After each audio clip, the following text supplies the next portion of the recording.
मुक्त अभियान ही नेमकी काय संकल्पना आहे आणि कशा प्रकारे हा उपक्रम राबवला जाणार आहे? शिवीमुक्त अभियान ही संकल्पनाच एक वेगळ्या विचारातून पुढे आलेली आहे. आपण सगळेजण विद्यार्थी होतो त्या टायमाला विद्यार्थी म्हणून आपण शाळेमध्ये खूप जिव्हाळ्याचे मित्र तयार केले. आता सध्या शाळांच्या मधून मित्र तयार होण्याचं फार अगदी कमी प्रमाण होत चाललंय आणि मुलांच्या मध्ये कुठेतरी चुकीचे शब्द तोंडातून यायला लागले. आई वडिलांना सुद्धा कल्पना नसते आपला मुलगा शाळेत गेल्यानंतर खरोखर शिस्तीमध्ये वागतो का, त्याच्या तोंडातून चांगले शब्द निघतात का. शाळा हे पवित्र स्थळ आहे, त्या ठिकाणी चांगले विचार व्हावेत याच दृष्टीने भविष्यातला बदलापूर मधला विद्यार्थिनी ही चांगल्या विचारातून घडावी यासाठी शिवीमुक्त अभियान आपण बदलापूर आणि पूर्ण या तालुक्यामध्ये सुरू करतो किंवा मतदारसंघात सुरू करतोय. एक चांगल्या प्रकारचा विद्यार्थी घडत असताना ज्या अशा काही तोंडातून शब्द येतात, शिक्षकांना सुद्धा बंधनं येतात की या विषयावर बोलता येत नाही.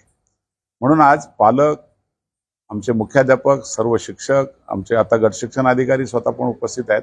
समविचारी सभा इथं आयोजित केली आणि याची जून पासून आपण सुरुवात करतोय. प्रत्येक शाळेमध्ये आपण हा अभियान सुरू करतोय आणि मुलांना शिव्यांच्या पासून मुक्ती मिळावी, शाळेमध्ये कुठेही शिवी होऊ नये, अशा प्रकारचा वाईट शब्द निघू नये हा चांगला संकल्प आपण या मतदारसंघात सुरू करतोय.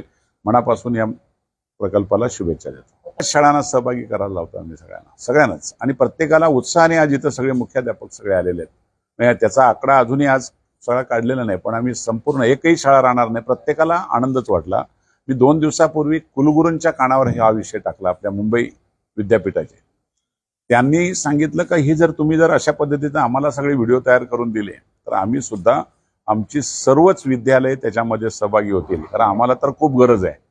म्हणून पहिल्यापासून तर शेवटपर्यंत सगळ्या कॉलेजांच्यात सुद्धा हा प्रकल्प राबवण्याचा आम्ही संकल्प केलेला आहे. त्यामुळे निश्चितपणे एक भविष्यातला नागरिक चांगला घडेल हाच त्याच्यामधला हेतू आहे.